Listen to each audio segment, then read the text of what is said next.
we mentioned earlier about the court, several reasons for its closure, impending closure that would be, it's been left in rather a derelict state. There's plasterwork fading, there's damp, you can smell it even as I speak. If you look behind me, I'll just give an indication how the brickwork is rotted, plaster's flaking off the wall, and it's a shame really that the building has been allowed to be neglected as such. And if there is a future for the building, which I hope there is, I hope the people remedy all these ailments that we can see around us.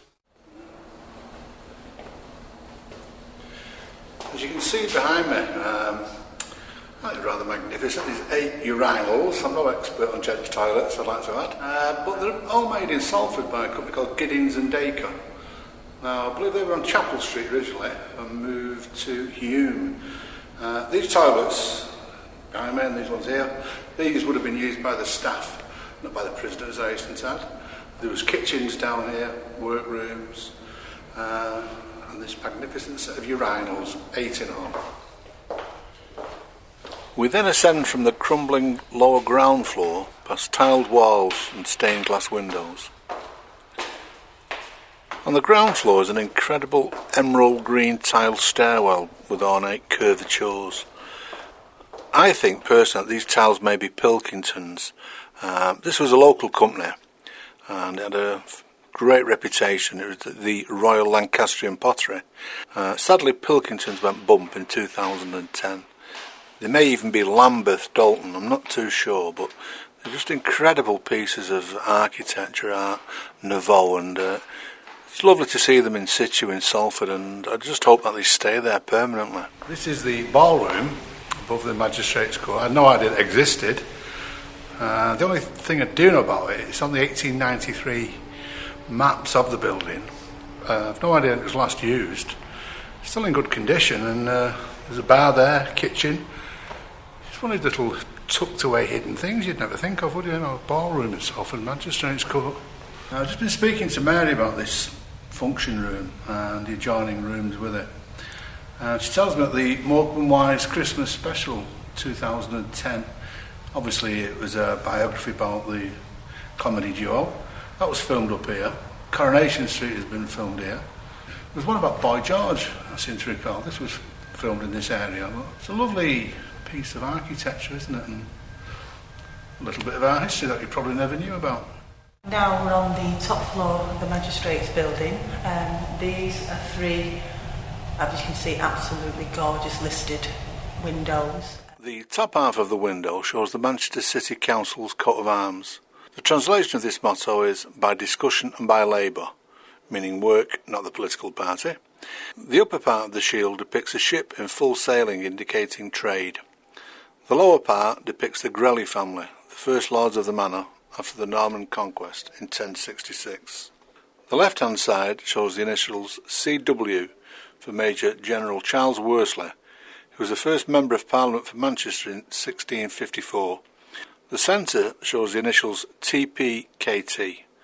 This was Sir Thomas Potter, who was the Mayor of Manchester in 1838.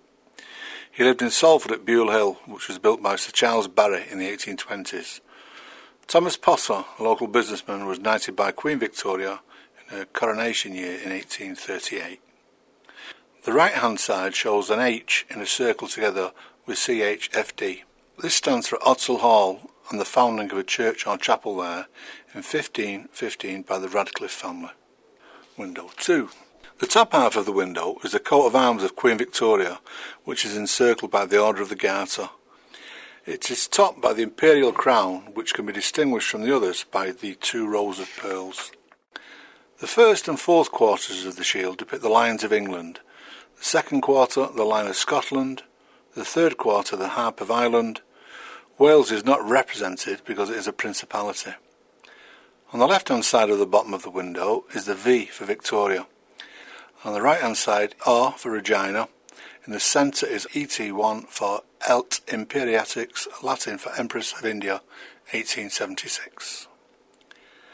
Window 3. The top half of the window is the coat of arms of the city of Salford. The shield features the 3 gold wheat sheaves on blue, which constitutes the arms of the earldom of Chester, and were which first borne by Ranulph de Blundeville Earl of Chester, who made Salford a free borough in 1230. They are accompanied by appropriate symbols for textiles and engineering, and the flying bees for industry. Basically that stands for hard work. The arms are based on a compartment of grass from which grow the red roses of Lancaster. On the left-hand side of the bottom of the window are the initials JB.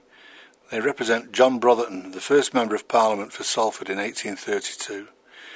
In the centre is WL for William Langworthy, the Mayor of Salford in 1844, the year the coat of arms was granted.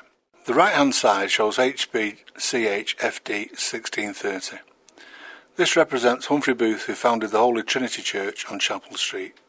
Humphrey Booth was a merchant clothier and woolen cloth manufacturer who set up a trust to provide for the poor people of Salford. Booth Charities is still active today, providing help to the citizens of Salford. Is the general public allowed to come up and have a look at these windows?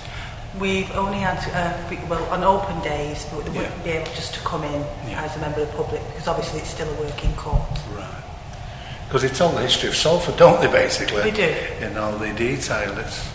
They are fabulous, and let's hope they stay in situ and stay in Salford.